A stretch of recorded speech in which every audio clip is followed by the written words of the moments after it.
खुदावंद यसु मसीह के ज़िंदा जलाली और पुरफ़ज़ल नाम में आप तमाम की सलामती हो। हम खुदावंद के शुक्रगुज़ार हैं इस खूबसूरत वक्त के लिए कि जिसने हमें ये मौका फ़राहम किया और इस प्रोग्राम पैगाम इलाही में हम आपको वेलकम कहते हैं। और साथ ही मैं जनाब शुक्रगुज़ार हूँ गवाही टेलीविज़न का कि जिन्होंने मुझे ये मौका फ़राहम अता किया कि मैं खुदा के कलाम की खिदमत को इस प्रोग्राम में कर सकूं। सो खुदावंद इनको बरकत अता करे। और आज जनाब हम जिस मौजू पर बात करेंगे वो है ईद पेंतीकोस्त के हवाले से। ईद पेंतीकोस्त के हवाले से हम कलाम खुदा में से सीखेंगे और खुदा के कलाम में से यूहन्ना की अंजील और उसका 14वां बाब और उसकी 15, 16 और 17 तीन आयात मैं तिलावत करूँगा। बराए मेहरबानी बड़ी गौर के साथ सुनिएगा। यहाँ लिखा है,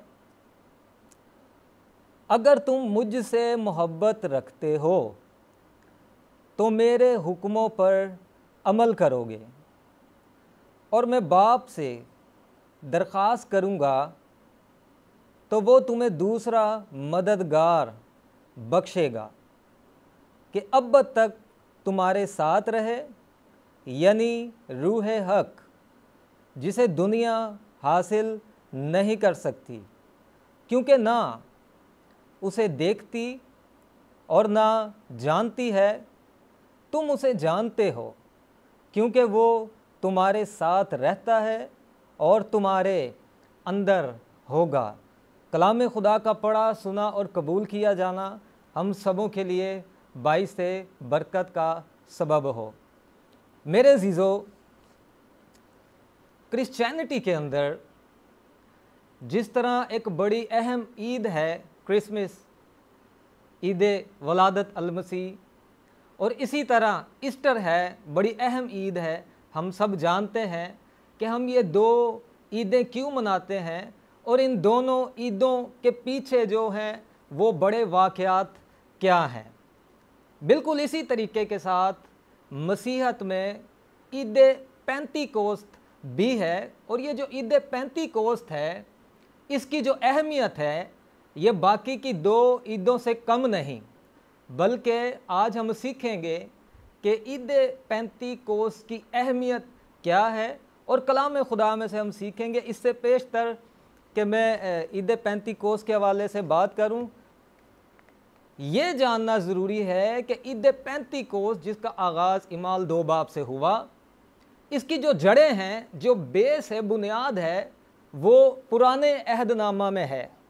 तो पुराने अहदनामा में से मुख्तसर सा इसका जायज़ा लेंगे और उसके बाद फिर हम इसको नए अहदनामा में आकर देखेंगे कि ईद पेंतीकोस्त क्या है और हम ये क्यों मनाते हैं और इसकी अहमियत जो है वो क्या है और क्या होनी चाहिए हमारी ज़िंदगियों में।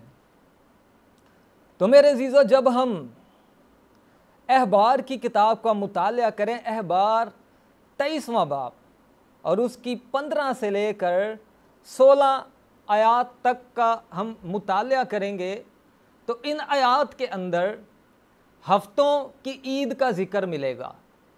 और ये हफ्तों की ईद क्या है? ये हफ्तों की ईद क्या है? अगर आप पढ़ें, बिल्कुल यही है अहबार 23 बाब 15 से लेकर 16 तक। तो हुक्म ये था कि जब कौम बनी इसराइल, जब इसराइली खुदावन के हजूर आए तो जो फसल का पहला पूला है उसको खुदावन की हजूरी में हिलाया जाए और फसल का जो पहला पूला है इसको हिलाया जाए। और उसके बाद 7 सब्बत गिनने होंगे। पहला सब्बत, दूसरा सब्बत, तीसरा सब्बत और इसी तरह 7वां सब्बत आ जाएगा। और 7वें सब्बत, जो 7 सब्बत हम गिन चुकेंगे, तो गिनने के बाद जो पहला दिन होगा वो हफ्तों की ईद होगा। ये हफ्तों की ईद होगा। और इसको खरूज की किताब 34 बाब और 22वीं आयत में हफ्तों की ईद कहा गया है। और अस्तिस्ना 16 बाब 9 ता 12 तक जब हम पढ़ते हैं तो उसमें इसको फसल काटने की ईद भी कहा गया है। और गिनती 28 बाब और 26 आयत का जब हम मुतालिया करते हैं तो इसे नई नज़र की ईद भी कहा गया है।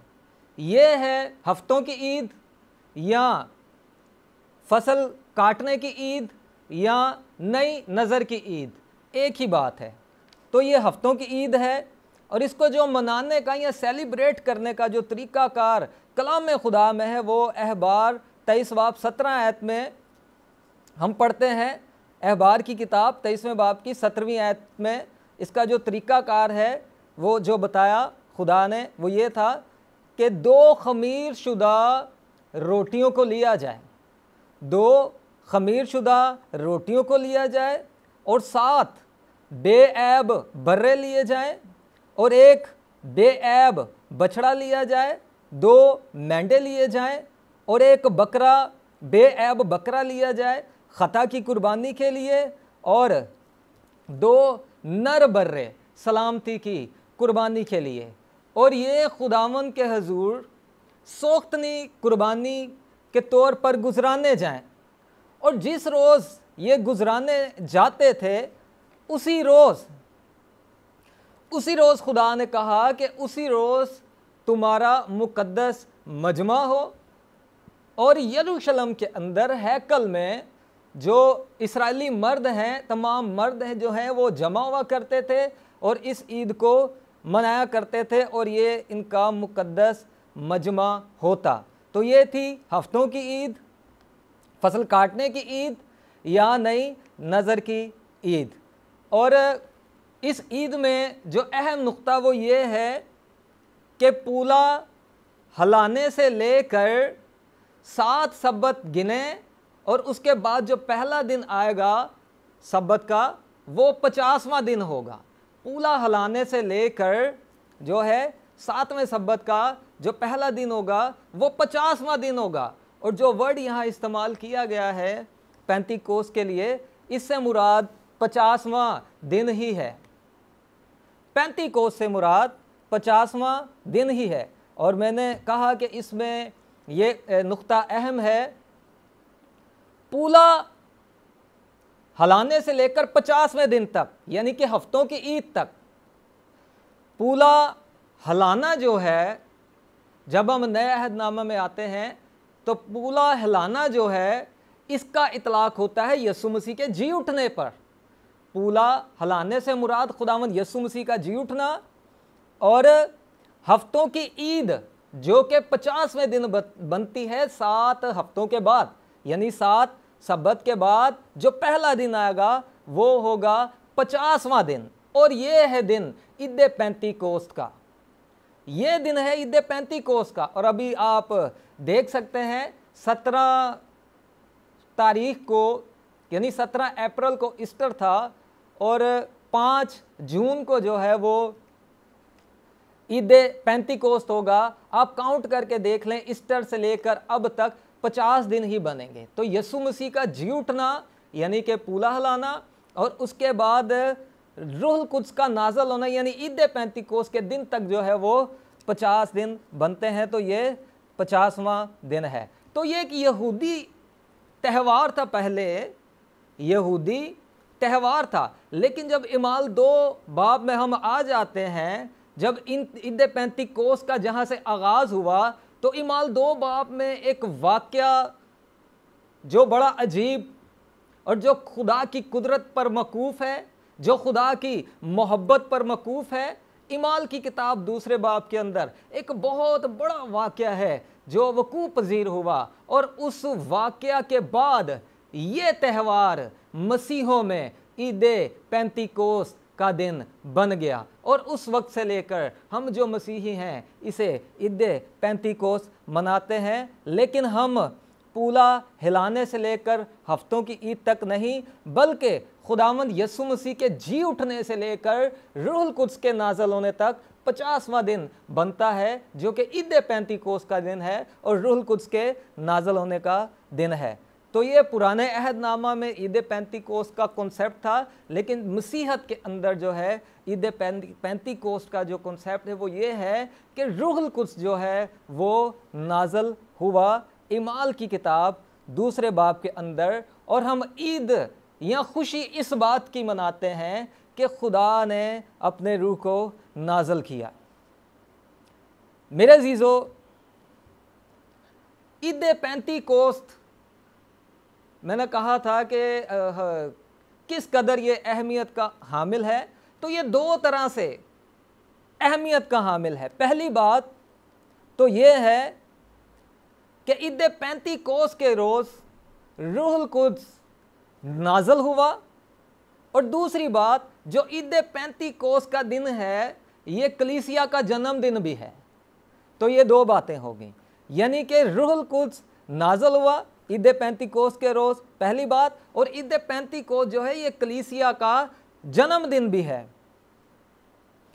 मेरे अजीज़ों, मसीही अकीदे की बात करें तो मसीही अकीदे के हवाले से अगर मैं बात करूं, रूहुल कुद्स की बाबत या रूहुल कुद्स के बारे में जो मसीही अकीदा है वो ये है, जो बड़ी अहम सच्चाई है वो ये है, पहली बात रूहुल कुद्स खुदा है, और दूसरी बात खुदा हमारे साथ है।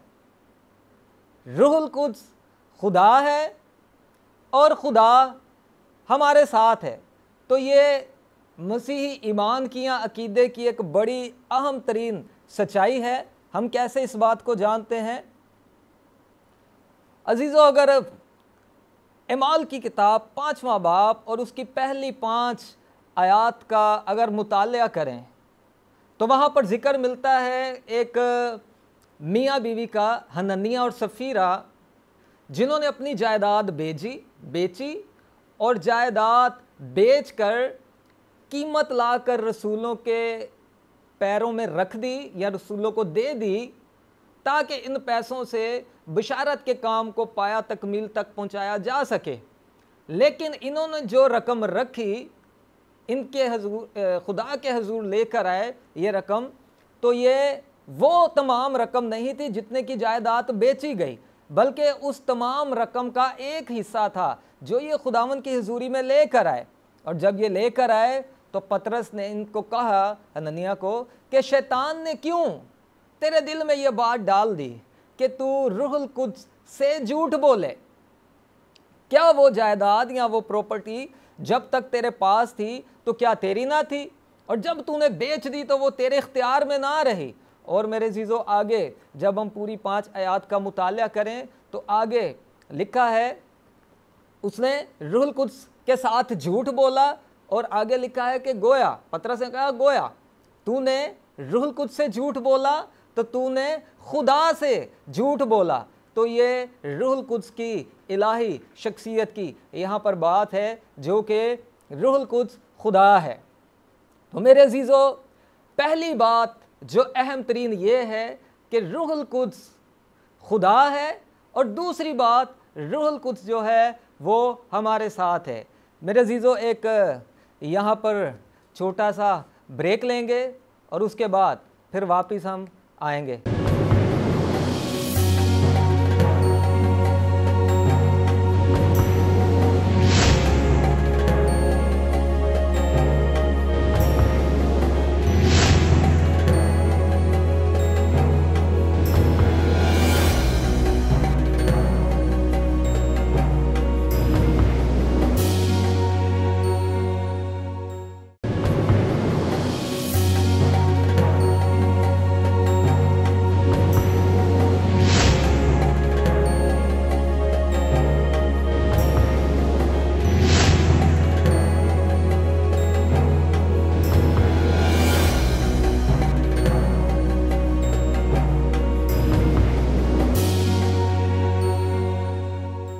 वेलकम नाजरीन, दोबारा आपको खुशामदीद कहते हैं और हम वहीं से दोबारा शुरू करेंगे। हम बात कर रहे थे कि रूहुल कुद्स जो है वो खुदा है और दूसरी बात रूहुल कुद्स हमारे साथ है।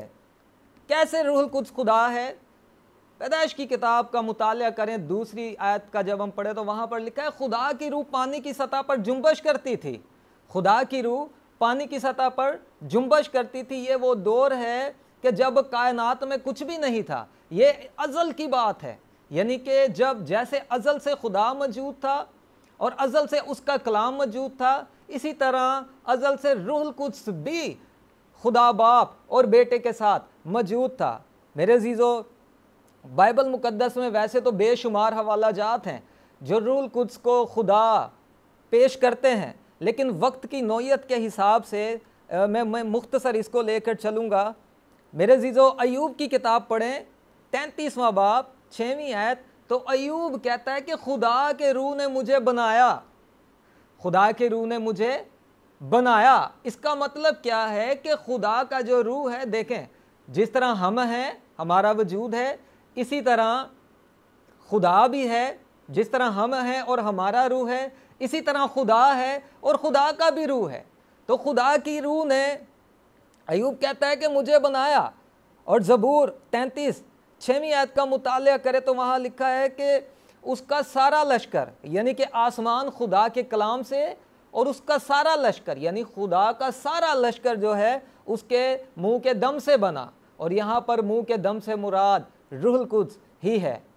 तो तमाम कायनात का एक एक ज़र्रा, आसमान ज़मीन, आसमान की और ज़मीन की एक एक चीज़ जो इस कायनात में मौजूद है, खुदा के कलाम की कुदरत से वजूद में आई। और तमाम जो मुतनफ़िस, यानी जिनके अंदर सांसें हैं, जिनके अंदर ज़िंदगी का दम है, तो ज़िंदगी का जो दम है इसका जो खालिक है वो रूहुल कुद्स ही है। तो इसका मतलब ये हुआ कि रूहुल कुद्स जो है वो अपने अंदर तख्लीक की कुदरत रखता है। रूहुल कुद्स के पास ये कुदरत है कि रूहुल कुद्स अपने अंदर तख्लीक की कुदरत रखता है। ज़बूर 104 और उसकी 30 आयत का मुताला करें तो वहाँ पर लिखा है कि खुदा अपने रूह को भेजता है और कायनात को नया बना देता है। मेरे अजीज़ों, आप सोच सकते हैं कि खुदा का दिया हुआ दम इस कायनात में है, और अगर खुदा अपना दम वापस ले ले तो यह कायनात यखलख्त फना हो जाए। हर एक मुतनफ़िस, ख्वाह वो आसमान में उड़ने वाले परिंदे हों, पानी के अंदर की आबी मखलूक हो, जंगल के चौपाए हों, ज़मीन पर का रेंगने वाला हो, एवरी लिविंग क्रिएचर्स, हर एक मुतनफ़िस, मेरे अजीज़ों, पूरी कायनात यखलख्त फना हो जाएगी। तो रूहुल कुद्स है तो हमारे दम कायम है, रूहुल कुद्स है तो कायनात जो है वो कायम है, रूहुल कुद्स है तो कायनात का एक एक ज़र्रा जो है वो कायम है। तो मेरे अजीज़ों, रूहुल कुद्स जो है, जिस तरह खुदा अज़ली और अबदी है, इसी तरह रूहुल कुद्स भी अज़ली और अबदी है। और जिस तरह खुदा तख्लीक करता है, इसी तरह रूहुल कुद्स भी तख्लीक करता है। और अगर आप पढ़ें ज़बूर 139 तो हम गाते हैं पंजाबी में कि खुदाया तेरी रूह तो मैं बला नस के किधर जावा। तो इसका मतलब क्या है? आसमान में जाएं तो खुदा की रूह वहाँ भी है, पानी की तह में जाएं वहाँ पर भी खुदा की रूह मौजूद है। अगर हम कहें कि अंधेरे में जा छुपें तो खुदा की रूह वहाँ पर भी है। तो इसका मतलब ये है कि खुदा की रूह हर जगह पर मौजूद है। खुदा का रूह एक ही रूह है तो भी वो हर जगह पर मौजूद है। तो ये खुदा के रूहुल कुद्स की लामहदूदियत को जाहिर करता है कि जिस तरह खुदा लामहदूद है, इस तरह खुदा का रूह भी लामहदूद है। तो मेरे अजीज़ों, जो खलक करने की कुदरत खुदा के पास है, वो खलक करने की कुदरत रूहुल कुद्स के पास भी है। जिस तरह खुदा बाप कादर मुतलिक है, रूहुल कुद्स भी कादर मुतलिक है। जिस तरह खुदा आलम कुल है, रूहुल कुद्स भी आलम कुल है। जिस तरह खुदा खालिक है, रूहुल कुद्स भी खालिक है। जिस तरह खुदा जलाल रखता है और जलाल से मामूर है, इसी तरह रूहुल कुद्स भी है। और मेरे अजीज़ों, ये रूह खुदा का है, तो खुदा का रूह खुदा को मुकम्मल तौर पर जानता है। तो मेरे अजीजों, ये सारी बातें करने का मकसद क्या है? बहुत सारे हवाला जात है बाइबल में जो रूहुल कुद्स को खुदा पेश करते हैं, लेकिन मैंने कहा मैं वक्त की नौइयत के हिसाब से मुख्तसर तौर पर इसको अभी हम वाइंड अप करने वाले हैं, हम इख्तिताम की तरफ हैं। तो रूहुल कुद्स की शख्सियत की हम बात कर रहे हैं, जो हमने जिस नुक्ते को, जैसा कि मैंने बताया कि मसीह इस अकीदा पर है कि रूहुल कुद्स पहली बात खुदा है और दूसरी बात रूहुल कुद्स हमारे साथ है। ईद पेंतीकोस्त दूसरे बाब का जब हम मुतालिया करें तो जहां पर रूहुल कुद्स नाज़िल हुआ था, मैं अभी 2-3 मिनट में इस बाब की तरफ आऊंगा। यूहन्ना की इंजील 14वां बाब 15 से 17 आयत जो हमने पढ़ा कि जो खुदावंद यीशु मसीह ने वादा किया कि मैं जाऊंगा और दूसरा मददगार भेजूंगा, मैं जाऊंगा दूसरा मददगार भेजूंगा और दूसरा जो मददगार है वो अब तक तुम्हारे साथ रहेगा और वो तुम्हारे अंदर होगा। मेरे अजीजों, क्या आप इस बात को समझ रहे हैं?